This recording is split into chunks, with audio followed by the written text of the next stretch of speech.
Hi, this is Chia from Mbao, Malaysia. So as we all know, China is facing mounting pressures because of the COVID-19 outbreak worldwide. So to understand the situation, so we have here Mr. Tony Pan, who is an associate research fellow and also research assistant in Mbao, Beijing. So Mr. Pan is here to share with us some information and his perspectives. Yeah. So Mr. Tony, Yeah. so maybe you can start by telling us a bit about the situation in China, maybe some statistics. Yeah, of course. So I think up to this point, it is reasonable to say China is in a relatively good position in this global campaign against the COVID-19. We have about 84,000 confirmed patients and about 4,600 fatal cases. Indeed, there are still like daily increases because of international travels and all sorts of things. But I think that is inevitable given the status quo. In general, I think Beijing is in a relatively good position in fighting the COVID-19.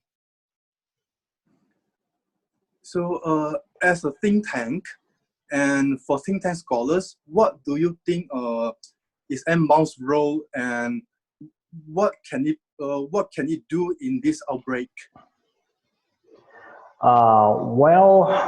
First of all, Anbang is an independent think tank in China with nearly 30 years of history. We have been closely engaged in various policymaking process in China in our past history, and so it is for the COVID-19. Frankly, it is indeed a black swan event, and we don't really have time to figure out what others did in this process, but I'm sure they also helped. Just in terms of us, we have been monitoring the information about this unknown disease since the first few weeks of January. Since then, a special task force was formed, and I was honored to serve as a member of it. From that point, we have been collecting data, monitoring the curves, and doing our analysis work, just our daily jobs with a more specific focus. In terms of the result, I think we were the first team in China to conclude that the wildlife market in Wuhan was now the ground zero. And we also conclude that the virus can be transmitted through aerosols. We also developed a statistic model in a relatively fast manner and use it to do some estimation. I think in around the mid-February, we began to shift to the economic impact of the COVID-19 because we believe the pack in China has already passed. You can see the curves is becoming flattened and even going down. So in general, we just try to look ahead of the situation and feed our research back to our clients, some of whom are the government officials. And yeah.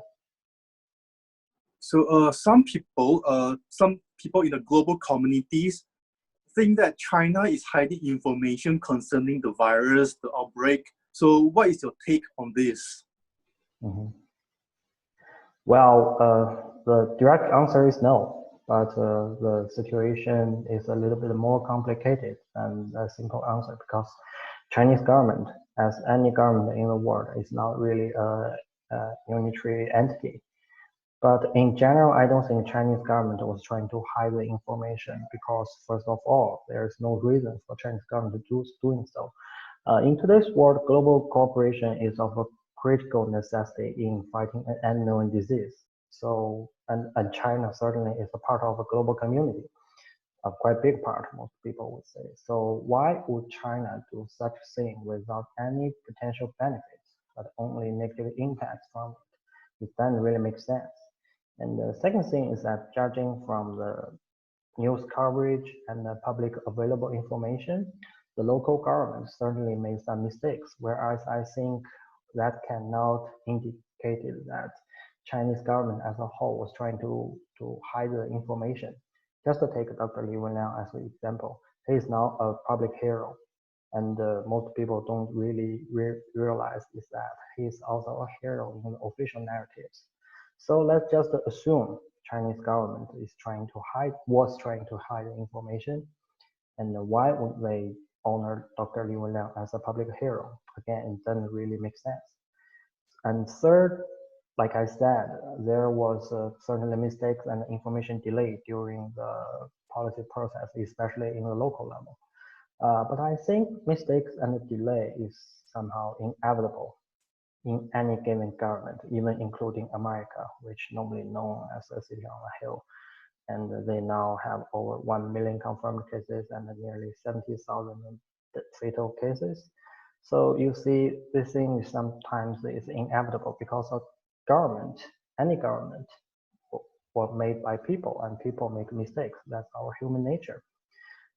In this regard, I don't really believe that Chinese government was trying to hide the information, because the difference between hiding information and the mistakes is whether you did it intentionally. I don't think China did intentionally.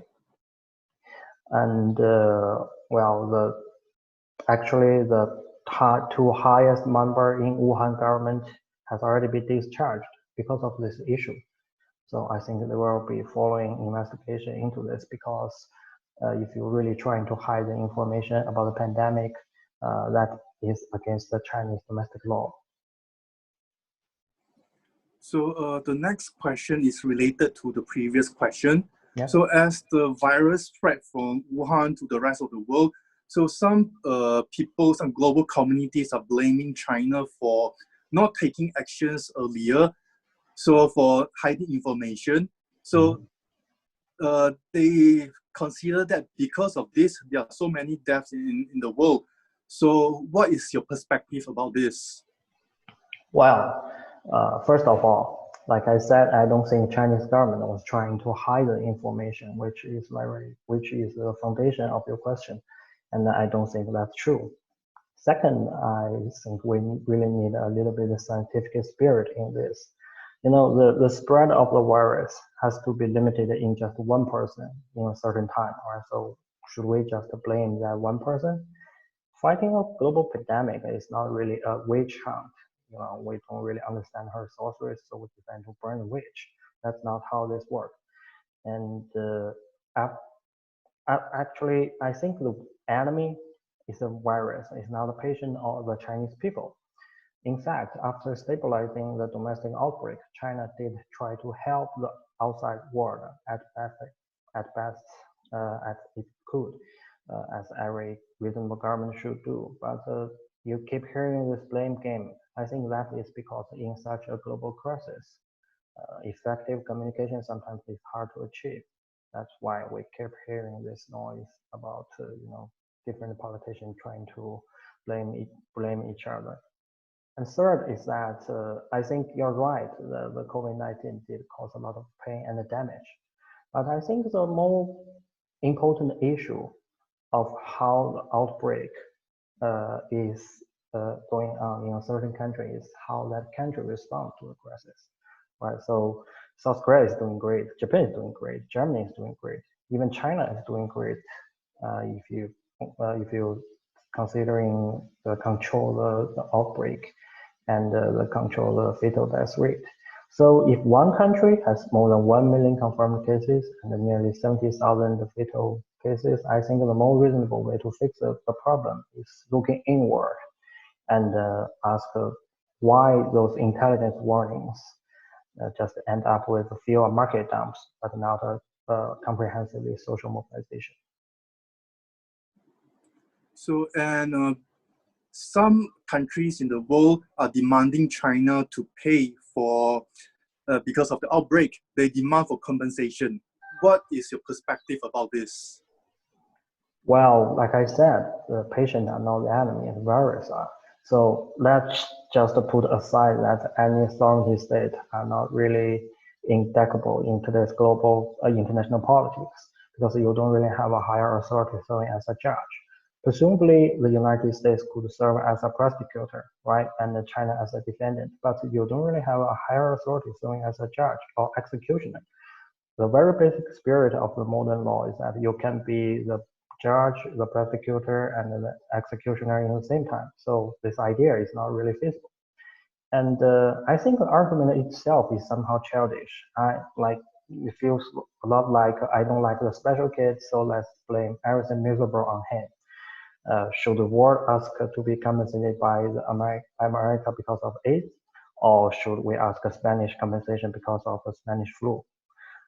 I think the true leader would seek cooperation in this high time instead of just blaming others, because that trick could only lead to a more divided world, and that's dangerous. So there have been news reports about the WHO representative in China being denied or not invited to conduct investigations on the origin of the virus. Can you tell us a bit more about this? Well, first of all, I want to say that I don't have enough information to answer your question, and I actually heard a contradictory argument in this matter, but I can provide a background. That is, when in its early stage of the lockdown, Wuhan was quite chaotic because we are dealing with an unknown disease. Nobody really know what is this, and the patients were overwhelming the hospitals. We don't have enough PPEs or even medical personnel. It was by the help of other provinces, namely the central government, who had gradually restored its orders. So again, I don't really have enough information to make a conclusion, but I think the argument can be made that some Chinese officials deem that it would be better for the WHO people to step in after the situation in Wuhan was in better control. But again, I don't really have a direct answer to the question. So there are also news reports that this virus, COVID-19 virus, is artificially created.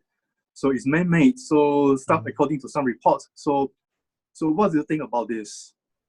Well, I think this is a conspiracy theory, and as an institution which hold up the objectivity of our core value, we don't really deal with conspiracy theory, no matter who or which country is trying to spread it. We only have facts on this matter. So first, there are no proofs can proving that the viruses are man-made. I think the conclusion from the US intelligence community, which arguably has the best information access around the world, confirm that the viruses are not man-made. That's a fact. And the second thing is that there is a global common understanding among the scientists that this virus was from the nature, most likely the bats. What we don't really know yet is what's the middle link between bats and human. And the third thing is that the biochemical weapon is not really a mainstream interdisciplinary technology because it is simply too hard to control in actual combat environment. And China is not really technological famous in this field. In fact, America is still leading actor in the biochemical weapon design. Like I said, that's all facts. So when do you think this outbreak will be over, and what impact does it bring to the economy? Nobody really know how long this outbreak will last. That's still ongoing research and investigation into that question. But in terms of the economic, our tentative conclusion is 2 years. We think the current crisis is different from the one in 2008, which was originally from the financial market. I think we think this one lies directly into the industrial chain because many countries to fight the virus have to shut down their economy, and it may take far longer time for them to really restore it because you will need like several clean weeks before the market to regain faith and operate like normal. And after that, you have to deal with the gaps that left from the previous months. During this whole process, the first and foremost thing you have to deal with is employment issue, because that could trigger something else even faster than you thought.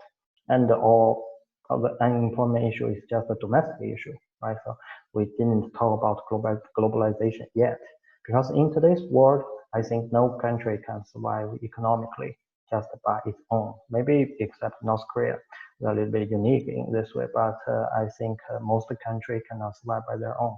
They have to rely on their partners.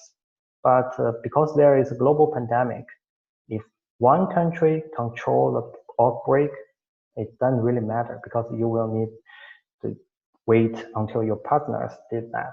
Actually, this is exactly what happened in China.